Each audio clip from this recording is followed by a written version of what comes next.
बच्चों, welcome to Rajiv classes. आज हम क्लास 12th का चैप्टर नंबर 3 जिसका नाम है मैट्रिसेस वो स्टार्ट करने जा रहे हैं।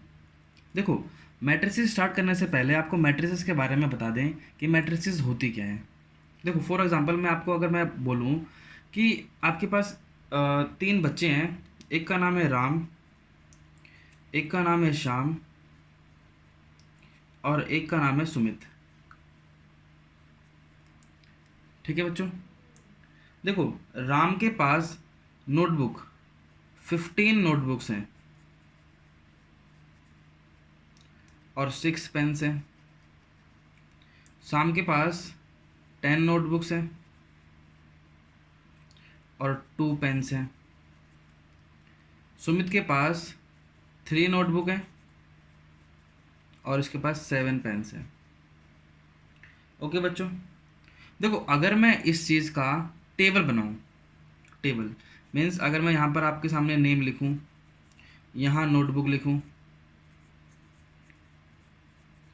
और यहाँ पर पेन्स लिखता हूँ, तो नेम में यहाँ पर आ गया राम, श्याम, सुमित। नोटबुक में राम के पास 15 है, इसके पास 10 है, इसके पास 3 है, इसके पास 6 पेन्स है, इसके पास 2 पेन्स है, इसके पास 7 पेन्स है। समझ पा रहे हो बच्चों? देखो अगर मैं इस चीज़ को ऐसे लिखूं 15, 10, 3, 6, 2, 7, तो ये मैंने एक रेक्टेंगुलर फॉर्म में लिखा है। इसको ये टेबुलर फॉर्म बोल सकते हो, इसको रेक्टेंगुलर बोले या टेबुलर फॉर्म बोलते, एक ही जैसा बनता है वो दोनों को दोनों। अगर ये भी आप देखोगे तो ये भी हमारी रेक्टेंगुलर शेप में ही है और टेबुलर फॉर्म में है। तो इन सबको अगर मैं ऐसे अरेंज करता हूँ तो इसको क्या बोलते हैं? This is first row, this is second and this is third. Definition समझने की कोशिश करना कि मैं क्या बताना चाह रहा हूँ आप लोगों को। देखो मैट्रिसेस को, देखो यहाँ पर अगर मैं बोल दूँ कि जो रोज हैं दिस इज रो, और इसको मैं बोलूँगा फर्स्ट कॉलम,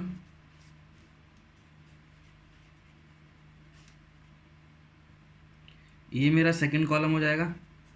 समझ रहे हो? तो अगर मैं आपसे बोलूँ कि यहाँ पर जो रोज हैं, रो जो बताती है वो आपको बताती है नेम, मतलब फर्स्ट रो जो है वो राम के लिए है, सेकंड रो जो है वो श्याम के लिए है, थर्ड रो जो है वो सुमित के लिए है। ठीक है, ये हमारी रोज के बारे में इंफॉर्मेशन है। क्लियर? दूसरी बात है कॉलम जो है, कॉलम में फर्स्ट जो कॉलम है वो मेरा नोटबुक के लिए है, सेकंड जो कॉलम है मेरे पास वो मेरा पेन के लिए है। तो अगर मैं इससे कंक्लूड करना शुरू करूँ तो यहाँ पर देखो अगर मैं बोलूँगा राम, तो this column is of, this row is for Ram. तो राम के पास फर्स्ट कॉलम किसके? नोटबुक के लिए है और सेकंड जो है वो पेन के लिए है। तो राम के पास 15 नोटबुक्स हैं और 6 पेन्स हैं।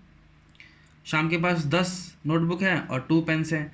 सुमित के पास 3 नोटबुक है और 7 पेन्स हैं। समझ पा रहे हो? तो देखो जब भी हम डाटा को रेक्टेंगुलर फॉर्म में रिप्रेजेंट करते हैं उस केस में जो डाटा रिप्रेजेंटेशन होता है उसको बोलते हैं मैट्रिसेस। देखो मैट्रिसेस क्या होता है? Matrices is a plural form of matrix. समझ पा रहे हो? तो मैट्रिक्स होता क्या है? Matrix is an order rectangular array of the numbers और a functions. Clear? The numbers और a function are called the elements. इसके जो नंबर्स और एलिमेंट्स हम जिसकी बात कर रहे हैं कि इसके अंदर ये नंबर्स है और ये एलिमेंट्स है, वो सारे के सारे जो होंगे वो क्या कहलाएंगे? इसके एलिमेंट्स कहलाएंगे। फॉर एग्जांपल अगर मैं यहाँ पर मैट्रिसेस की डेफिनेशन बोलता हूँ, मैट्रिक्स की डेफिनेशन जो है वो है matrix is N rectangular array of numbers और फंक्शंस।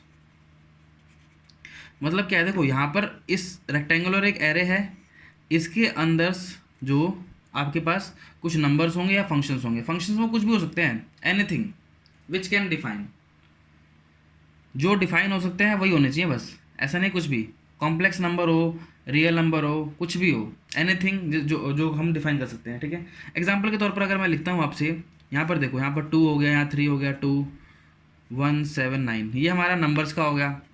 सेकंड जो है अगर मैं यहाँ पर लिखता हूँ, देखो sine theta, cos theta, cos theta, sine theta, ये भी मेरा एक मैट्रिसेस है। दूसरा मैट्रिक्स लेते हो जिसमें कॉम्प्लेक्स नंबर्स होंगे, जैसे 1 हो गया, यहाँ पर iota plus 3, this is 2 iota, this is your third matrix. समझ समझ पा रहे हो? तो matrices is just a representation of the data in a rectangular form, rectangular array. Array का मतलब ही अरेंजमेंट्स होता है, यहाँ पर जो लिखा है ना एरे, एरे मीन्स अरेंजमेंट्स। अब बात करते हैं इसके ऑर्डर की। What do you mean by the order? देखो आपके जो ऑर्डर होगी, यहाँ पर देखो मैट्रिसेस में हमारे पास कुछ नंबर ऑफ रोज होंगी, वो 1 हो सकती है, 2 हो सकती है, 3 4 कुछ भी हो सकती है, और हमारे पास नंबर ऑफ कॉलम्स होंगे। ठीक है, तो नंबर ऑफ कॉलम्स अगर मान लो यहाँ m है और नंबर ऑफ कॉलम जो है वो n है, तो हमारे जो मैट्रिसेस का ऑर्डर होगा, जो भी मैट्रिक्स वो देगा वो क्या हो जाएगा, वो हो जाएगा m/n। इसको हम रीड करते हैं, क्या रीड करते हैं, m/n। समझ गए? This is your order of the matrices. समझ गए? अब देखो अगर मैं आपके सामने जो मैंने एग्जांपल लिखी है इनका ऑर्डर लिखूं, तो इसमें कितनी रोज हैं, इसमें 2 रोज हैं, 2 कितनी कॉलम्स हैं, 3, तो इसका ऑर्डर जो हो जाएगा वो क्या हो जाएगा, 2/3। इसमें कितनी रोज हैं, 2, कितने कॉलम्स हैं, देखो रोज ऐसे काउंट करनी है, first row second row, column कैसे काउंट करना है, फर्स्ट कॉलम सेकंड कॉलम, तो इसकी 2, तो 2/2 is your 2/2 is the order of for the matrices B. Third वाले में देखो कितनी रोज हैं, 1 2, कॉलम्स कितने हैं, 1 2, तो इसका ऑर्डर भी हो जाएगा 2/2। समझ गए? तो ऑर्डर जो होता है वो क्या होता है, number of rose cross number of columns, that is your order. Clear? अब ऑर्डर जो है वो कुछ भी हो सकता है, कुछ भी मतलब जैसे कि अगर मैं आपसे बोलता हूँ कि अगर मान लो एक मैट्रिसेस है, मैट्रिसेस का ऑर्डर जो है वो 3/7 है, सॉरी 7/3 है, तो 7/3 का मतलब क्या हो गया, यहाँ पर नंबर ऑफ रोज कितनी है, this is your rows and this is your column. ठीक है, समझ गए? तो अगर मैं इसको कंक्लूड करूं आपसे कि मैट्रिसेस की डेफिनेशन क्या होती है, तो मैट्रिसेस की डेफिनेशन होती है, matrices is a representation of the numbers और a functions in a rectangular form. ठीक है बच्चों? और दूसरा हमने बताया कि ऑर्डर, ऑर्डर अगर मैट्रिसेस की मान लो, यहाँ पर हमारे पास मैट्रिक्स है, यहाँ पर है m×n, तो यहाँ पर नंबर ऑफ रोज कितने हो जाएंगी, नंबर ऑफ रोज जो है वो हमारी m हो गई, और नंबर ऑफ कॉलम्स जो है वो हमारे पास n हो गया। अगर मैं इससे एक बात आपसे कंक्लूड करना चाहूँ, तो अगर मैं आपको एक छोटा सा एग्जांपल लेता हूँ जिसका ऑर्डर जो है वो 2/3 है, मीन्स 2 रो है और कॉलम कितनी है, 3। ये मेरा एग्जांपल हो गया, इसमें मेरे पास first row and second row, first column second column and third column, तो ऑर्डर इज 2/3। तो अगर मैं इसमें नंबर ऑफ एलिमेंट्स काउंट करता हूँ, नंबर ऑफ एलिमेंट्स, एलिमेंट्स मतलब जो इसके अंदर एलिमेंट्स हैं, ये हो गया, ये और ये, टोटल कितने हैं, 6। ये 6 कहाँ से आए, देखो 3 ऐसे हैं, 3 ऐसे हैं, या 2 ऐसे, 2 ऐसे, 2 ऐसे, आप कैसे भी कर सकते हो। तो देखो अगर एक रो में 3 एलिमेंट्स हैं, देखो एक रो में अगर 3 एलिमेंट है तो कितने रो हैं, 2। तो अगर एक रो में 3 एलिमेंट है और हमारे पास 2 रो हैं, तो 3 को 2 से मल्टीप्लाई कर दोगे तो हमारे पास क्या आ जाएगा, नंबर ऑफ एलिमेंट्स नहीं आ जाएंगे। तो यहाँ पर भी हमने क्या करा होगा, यहाँ पर भी हमने 3 को 2 से मल्टीप्लाई करा होगा, तो हमारे पास नंबर ऑफ एलिमेंट्स आ गए 6। तो यहाँ से हम कंक्लूड करते हैं कि अगर मैट्रिसेस का जो ऑर्डर है, ऑर्डर हमारा m×n है, तो नंबर ऑफ एलिमेंट्स कितने होंगे,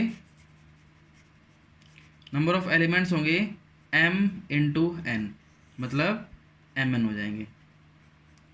समझ गए? क्लियर?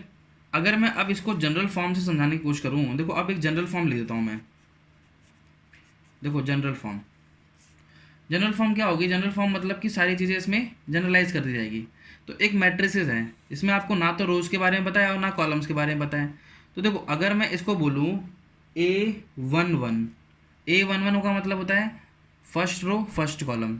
अगर मैं इसको रीड करूँ, this is your row and this is your column, तो फर्स्ट रो फर्स्ट कॉलम, यहाँ पर क्या होगा A12 फर्स्ट रो का सेकंड कॉलम का एलिमेंट, A13, ऐसे करते करते हमारे पास फर्स्ट रो का nth एलिमेंट आ जाएगा। समझ गए। वैसे ही यहाँ पर मान लो A2 आएगा, A2 का फर्स्ट एलिमेंट, फिर A3 का फर्स्ट एलिमेंट, ऐसे करते करते AM का फर्स्ट एलिमेंट। समझ गए। यहाँ पर वैसे ही A22, A23, ऐसे करते करते यहाँ पर A2N। ये 2N का मतलब होता है second row and nth column. वैसे यहाँ पर A32, A33 डैश करते करते यहाँ पर क्या आ जाएगा A3N, मतलब थर्ड रो का nth एलिमेंट। ऐसे करते करते यहाँ पर क्या आ जाएगा AM, mth row and second column, mth row and third column, और जो हमारा लास्ट एलिमेंट होगा वो क्या होगा AMN, मतलब क्या हो गया हमारा mth रो और nth कॉलम का लास्ट एलिमेंट। समझ गए। तो देखो अगर मैं तुमसे बात करूं तो ये मेरे पास क्या है, रो है। तो रो जो है वो क्या है, यहाँ पर अगर मैं इसको रो मानता हूँ तो रो कितनी है, m है। तो 1 और 2 को ना मैं रिप्लेस कर रहा हूँ, अब किससे कर रहा हूँ, I और J से। किससे कर रहा हूँ, I और J से। तो मैट्रिसेस को अगर मैं डिफाइन करूँ, देखो मैट्रिसेस को हम कैपिटल लेटर से डिनोट करते हैं, कैपिटल A, और एलिमेंट जो होते हैं वो छोटे होते हैं, तो छोटे लेटर से, मतलब छोटे का मतलब होता है छोटे लेटर से डिनोट करेंगे। अगर आपको एलिमेंट बताना है तो आप स्मॉल लेटर से इसको बताओगे, और आपको मैट्रिक्स बतानी है तो आप कैपिटल लेटर से बनाओगे। तो ए की वैल्यू जो होगी वो क्या हो जाएगी AIJ, क्लियर। ऑर्डर क्या हो जाएगा M×N। देखो मैंने बहुत बड़ी मैट्रिसेस को बहुत छोटे तरीके से लिख कर बता दिया आपको, क्लियर। अब देखो इसमें क्या है, इसमें mth रो है। अगर तुम I की वैल्यू 1 रखोगे और J की वैल्यू 1 रखोगे तो ये वाला एलिमेंट आ जाएगा। अगर I की वैल्यू 2 रखोगे और J की वैल्यू 2 रखोगे तो ये वाला एलिमेंट आ जाएगा। I की वैल्यू 3 रखोगे और J की वैल्यू 1 रखोगे तो एक ये वाला एलिमेंट आ जाएगा। समझ पा रहे हो। ऐसे करते करते देखो I की मैक्सिमम वैल्यू क्या हो सकती है, M। I मीन्स रो, ये मेरा रो है और ये कॉलम है, क्योंकि देखो यहाँ पर रो और कॉलम, रो और कॉलम, रो और कॉलम, ये लिखते हैं। तो I की वैल्यू मैक्सिमम क्या हो सकती है, M, और J की वैल्यू क्या हो सकती है, N। तो अगर मैं यहाँ पर कंडीशन लिखूँ तो I should be greater than और इक्वल टू 1 और लेस देन M, क्लियर। दूसरी चीज़ क्या है, J should be greater than और इक्वल टू 1 और less than equal to N। This is your general form definition of the matrices. कोई doubt. अब देखो आपको इसमें एक बेसिस का क्वेश्चन करवाता हूँ। क्या करवाता हूँ, देखो क्वेश्चन है बहुत सिंपल सा है और बहुत इंपॉर्टेंट है, 1 मार्क्स या 2 मार्क्स में आता है, क्लियर। देखो construct a matrix of order 2 by 2, this is 2 by 2, given by A is equal to, या फिर ऐसे समझ सकते हो A is equal to AIJ, ठीक है। और AIJ की वैल्यू क्या दे रखी है, AIJ की जो वैल्यू है वो दे रखी है 1/2 मॉड ऑफ I-3J, क्लियर। अब देखो ऑर्डर 2 by 2 है तो I की वैल्यू 2 से ज़्यादा नहीं हो सकती और J की वैल्यू भी 2 से ज़्यादा नहीं हो सकती। तो क्या करना है, आपको सारे एलिमेंट्स लगाने पड़ेंगे। देखो अगर I की वैल्यू 1 से शुरू हो सकती है, देखो मैंने यहाँ कंडीशन में क्या बताया था इस सिचुएशन में, IJ मतलब I जो है ऑर्डर से चलेगा। आपके रोज़ अगर M है तो I की वैल्यू 1 से बड़ी होनी चाहिए और M से छोटी होनी चाहिए। तो यहाँ पर अगर ऑर्डर क्या है 2 है तो I की वैल्यू क्या कहाँ तक जाएगी, 2 तक, और J की वैल्यू कहाँ तक जाएगी, वो भी 2 तक जाएगी। तो यहाँ पर आपको एलिमेंट कितने लगाने हैं, देखो A11 लगाना पड़ेगा, A12 लगाना पड़ेगा, फर्स्ट रो में फर्स्ट कॉलम, फर्स्ट रो में सेकंड कॉलम, सेकंड रो में फर्स्ट कॉलम, सेकंड रो में सेकंड कॉलम। ये 4 एलिमेंट बनेंगे इसमें कंडीशन के हिसाब से।